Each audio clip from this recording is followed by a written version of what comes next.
जय हिंद।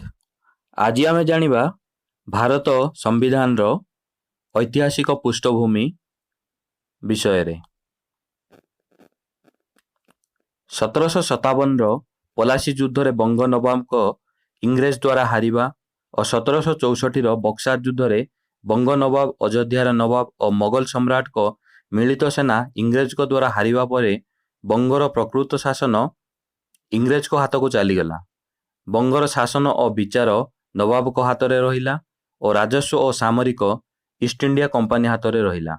शासन में विशृंखला देखादेबारु एही व्यवस्था को 1771 रे प्रत्याहार करागला और 1773 रे नियंत्रित अधिनियम बा रेगुलेटिंग एक्ट द्वारा शासन आरंभ हैला। नियामक अधिनियम 1773 बा रेगुलेटिंग एक्ट ऑफ 1773 बंगर गवर्नर इंग्रेज शासित भारतर सबु अंचल गवर्नर जनरल हेले। बॉम्बे और माड्रास गवर्नर बंग अधीन रहिबे। बंगर गवर्नर जनरल को साहाय्य करने 4 जणिया एग्जीक्यूटिव काउंसिल रहिला। 1774 रे उच्चतम न्यायालय कलिकता स्थापन हैला। पीट को भारत आईन पीट्स इंडिया एक्ट 1784 1773 आईन रो किछि भूल सुधारिबा पई एही आईन ब्रिटिश संसद रे पारित होला। बोर्ड ऑफ कंट्रोल गठन करी राजनैतिक दायित्व दियागला। पूर्वर थिबा कोर्ट ऑफ डायरेक्टर केवल वाणिज्य दायित्व तुलाइले। चार्टर आईन charter act 1833 Bangar governor general को भारतर गवर्नर जनरल करागला। बेसामरिक और सामरिक दायित्व दियागला। बॉम्बे और माड्रास गवर्नर को आईन प्रणयन क्षमता दियागला। ईस्ट इंडिया कंपानी को संपूर्ण रूपे एक शासन कल परिणत करागला। चार्टर एक्ट 1853 यह प्रथम थर पई गवर्नर जनरल काउंसिल रो आईन प्रणयन कार्य और शासन कार्य को अलग कला। लेजिस्लेटिव काउंसिलर भाव 6 जन को एही परिषद रे नियुक्ति मिलिला। एमानक मध्यरु 4 जन प्रोविंशियल गवर्नमेंट माड्रास, बॉम्बे, बेंगल और आग्रा रो नियुक्ति पाइले। एही सभा को सेंट्रल लेजिस्लेटिव काउंसिल कुहागला। प्रशासनिक सेवा रे भारतीयों को नियुक्ति मिलिला। भारत शासन आईन 1858 1857 भारतर प्रथम स्वाधीनता संग्राम पर ब्रिटिश सरकार एही आईन प्रणयन करी ईस्ट इंडिया कंपानी को विलोपन करी भारतर शासन और राजस्व निज हाथ को नेला। भारत ब्रिटिश राणी को नाम रे शासन हला। गवर्नर जनरल पदव बदली वाइसरॉय हैला जे ब्रिटिश राजर प्रतिनिधि। Board of control of court of director को विलोपन करागला। भारत पई सेक्रेटरी ऑफ स्टेट भावे नुआ पदवी सृष्टि करागला जे ब्रिटिश कैबिनेट जड़े सदस्य और से ब्रिटिश संसद आगरे दायी रहिबे। 15 जणिया सदस्य विशिष्ट परिषद बा काउंसिल साहाय्य करिबा पई नियुक्ति हेले, जहार सभापति से निजे रहिले।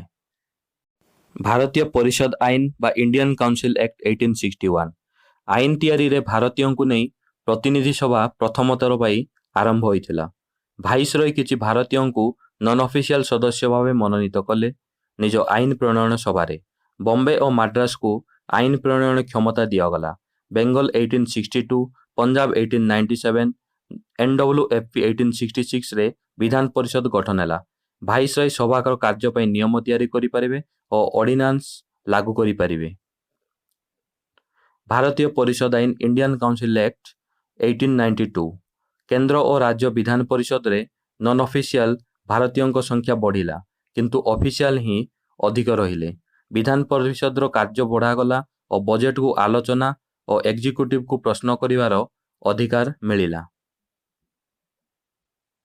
भारतीय परिषद आईन इंडियन काउंसिल एक्ट 1909 यह को मॉर्ले मिंटो रिफॉर्म कुहा जाए। मॉर्ले सेक्रेटरी ऑफ स्टेट और मिंटो वाइसरॉय थिले। केंद्र विधान परिषद रो सदस्य संख्या 16 रु 60 को बढ़ागला। राज्य रे भी बढ़ागला। केंद्र रे ऑफिशियल सदस्य अधिक और राज्य रे नॉन ऑफिशियल अधिकार होइबा पई अधिकार मिलिला। प्रथम भारतीय भावे सत्येंद्र प्रसाद सिन्हा लॉ सदस्य भावे नियुक्ति पाइले। भारत शासन आईन 1919 यह को मॉन्टेगू चेम्सफोर्ड रिफॉर्म कुहा जाए। मॉन्टेगू सेक्रेटरी ऑफ स्टेट और चेम्सफोर्ड वाइसरॉय। केंद्र और राज्य विषय सब्जेक्ट भाग करागला। निज निज विषय रे निज विधान परिषद रे आईन तैयारी करि परिबे। राज्य सब्जेक्ट 2 भाग रे विभक्त करागला।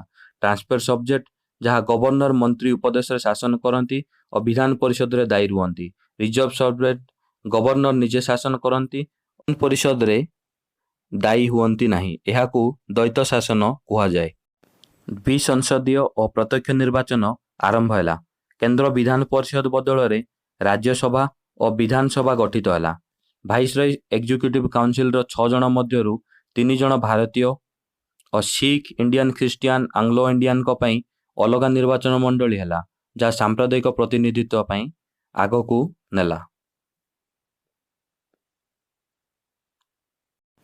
जो मानक अधिक संपत्ति थिला और शिक्षा थिला सेमानकु भोट देवार अधिकार मिलिला। लंडन रे भारतर उच्चायुक्त बा हाई कमिशनर को कार्यालय आरंभ है। केंद्र और राज्य बजेट अलग अलग हेबा आरंभ है।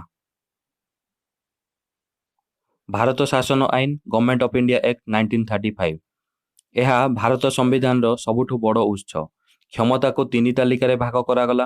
प्रथम तालिका फेडरल लिस्ट केंद्र पाई 59, प्रोविंशियल लिस्ट राज्य पाई 54 और कनकरेंट लिस्ट उभय पाई 36 विषय रहिला। राज्यर डायराकी प्रणाली को विलोपन करागला। केंद्र रे डायराकी प्रणाली आरंभ है। 11 राज्य 6टी रे द्विसंसदीय व्यवस्था आरंभ है।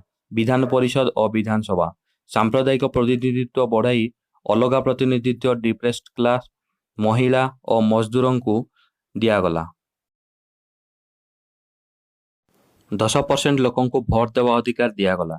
भारतीय रिजर्व बैंक प्रतिष्ठा है। फेडरल कोर्ट रो स्थापना है। भारत स्वाधीनता आईन बा इंडियन इंडिपेंडेंस एक्ट 1947 1946 रे भारत संविधान सभा गठन है। मुस्लिम लीग एठारे जग न देई मुस्लिम को पई अलग देश मागिला। जून 3 1947 रे माउंटबेटन जे भाइसरय थिले भारत स्वाधीनता आईन रे भारत को विभाजित करि देइथिले। एही आईन ब्रिटिश शासन को भारत रे शेष करिथिला। भारत को भारत और पाकिस्तान रे विभाजित करिथिला। संविधान सभा को क्षमता देला जे देश पई संविधान तैयारी करिवो। 1947 अगस्त 15 रे भारत एक सार्वभौम स्वाधीन राष्ट्र परिणत है। धन्यवाद। मो नेक्स्ट वीडियो भारतीय संविधान किपरि तैयारी हेतिला यह देखिवा पई मो चैनल को सब्सक्राइब करंतु, मो वीडियो को लाइक करंतु और शेयर करंतु। वंदे मातरम।